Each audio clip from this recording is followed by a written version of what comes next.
All right, so I got my bucket, got the kid. I'm not gonna be recording the whole time for the sake of hopefully 4K footage and saving my memory. But while we're out today, we're mainly gonna be looking for some good rich soil. We're gonna want some smaller pebbles and such for filtration purposes. And then we're also gonna want some of these like smaller plants. You don't want stuff that gets too tall, or you'll have to crack open the terrarium and you'll have to trim down your plants so it doesn't get overgrown and nasty and moldy. And some decoration pieces. When I say decoration pieces, I like to throw a little like a twig in there, not too much to decay and mold, just like a twig and then a couple rocks or something, because I do like to put some isopods in there. That way they can eat anything that does die. And like I said, we don't have to crack this terrarium open. We can just keep it going and going and going. But as I find my different targets, I will get back on here and let y'all see that process. All right, so we're gonna throw a little bit of this leaf litter right here in there. Try not to get too much of the newer stuff. But right here, just the stuff that's loaded full of different nutrients and microorganisms and whatnot for our plants to thrive on. Get that nastiness out of there, whatever that is. And then I'm gonna get some more rich like soil too. I just want to mix it in there with some of this good leaf litter, because I just know that's packed full of nutrients and everything for our bugs and plants that might live within our terrarium. And also, I mentioned like smaller pebbles. This before we do the small pebbles, we're gonna put some of these big rocks at the bottom, just because these kind of like stones, they'll create more of like a storage area for our water. They make big gaps, areas for your water just to sit and collect, and you can actually kind of like see that water line at the bottom of the terrarium, which you'll see later on in the video. But just some of these bigger ones, and then we'll worry about the smaller pebbles here in a minute also. So here we are. This is actually in like a grill and fire area out by my house. But this is what I meant, just some smaller pebbles. Is you're gonna kind of fill in a little bit of the gaps at the top of our big rocks, just to help keep some of that soil from going down in there. Last time I used kind of like a screen, but I'm trying to do this one with just materials that you can find in your backyard. So let's get this going. That's what I meant. This is what I was talking about whenever I was talking about more of like actual soil. And we're actually gonna dig down in here and get some of this dirt out. We're just gonna mix it in there with our leaf litter. Try to kind of keep a lot of the roots out of it, which it doesn't really matter. They'll decompose and turn into nutrients. But just getting in there and really just trying to get some good soil for your plant life. I'm not too worried about specifics on the type, because for any of the plant life, it's gonna be local. So if it's already out here growing in my soil, should be able to grow just fine inside my terrarium. And in fact, while we're here, we might go ahead and grab a little sprig of grass or so. And these materials I'm collecting, I'm not sure if I'm going to use all of it. Oh, that's pretty. That's really pretty.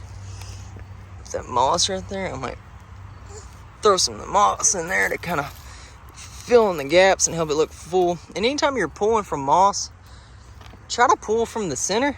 It just kind of helps it grow back in a little better. But so far, that's what we got. A little plant, a little dirt, some moss for coverage, and then some of our bigger rocks for filtration. Now we should just have to go. Okay, so in this first portion of the video, you're going to see me adding the large rocks. The large rocks are really just going to add those big gaps at the bottom for our water storage or for our water to settle. After that, you'll see me adding the small stones or the pea gravel. And that, again, is just going to leave gaps for water to store and also an extra layer of water filtration.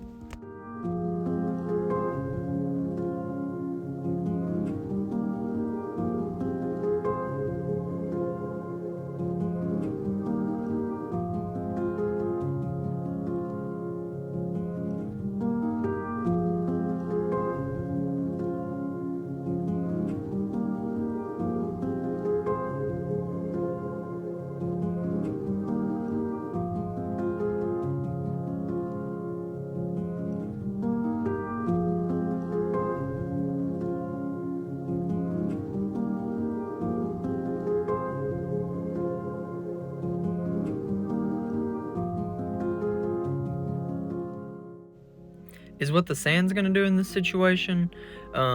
So earlier I mentioned that I used mesh in one of my terrariums before this. I wanted to avoid having to use any really store-bought items besides the container and whatever supplies I had laying around the house. So the sand's going to separate the soil from that water storage at the bottom. And it's going to really provide a buffer layer so that the water can seep down and then recycle through the system. On top of that, it's also going to work really well for filtration. I didn't have any activated charcoal at the time. I would really like to add some activated, I believe it's activated charcoal or activated carbon, but just for extra filtration within the water.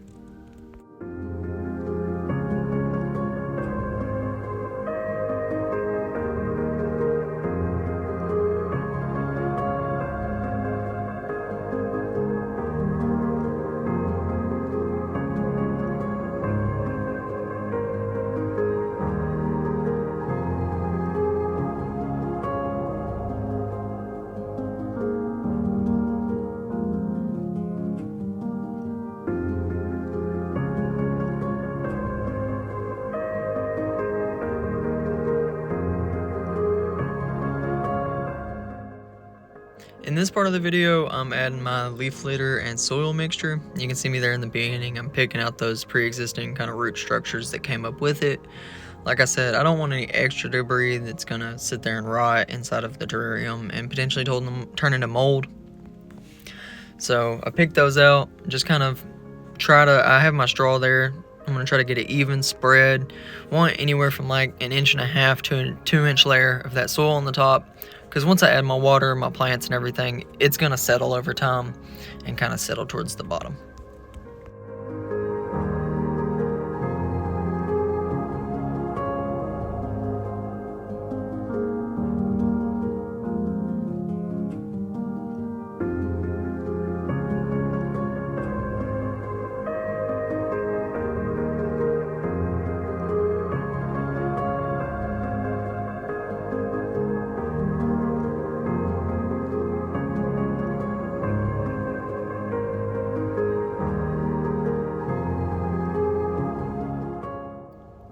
As you're placing your plants inside of your terrarium, you want to use like a tool. Some of you might have an opening on the jar or the container that you're using big enough for you to stick your hands in there.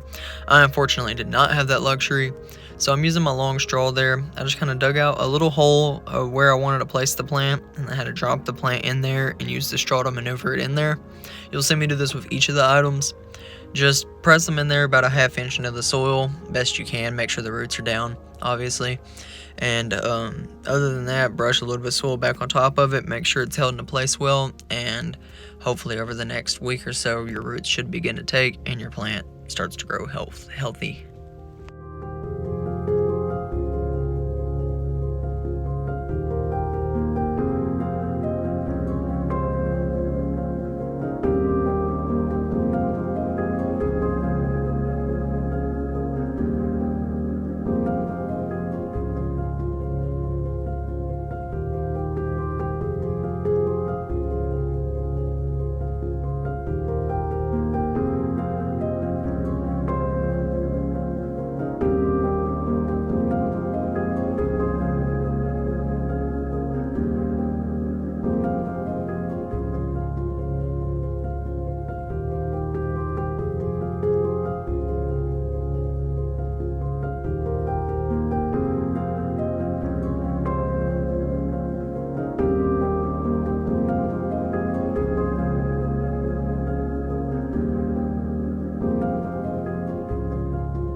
here are the isopods. Where I'm from, here in Arkansas, we call them roly-polies. They are going to be the garbage men for my terrarium. There's also a couple other small bugs that I got out of the gravel here in my garden, but they are going to eat a lot of the dead plants and everything that dies in the terrarium and just kind of keep the ecosystem going. That way we don't have to open it up, we don't have to worry about cleaning it, and we don't have to worry about debris building up and creating a toxic environment for our plants and all the little insects that live within. If you've made it this far in the video, please don't forget to like and subscribe. And also down in the comments, I would like for my viewers to maybe start naming these worlds that we create. So right now, this one we'll just call SW1 or Small Worlds 1. And probably in a month or so, I'll do an update video just to show the state of it. And hopefully by that time we have some commenters just letting us know how we've been doing, and also maybe have some name ideas for this little world that we have created today.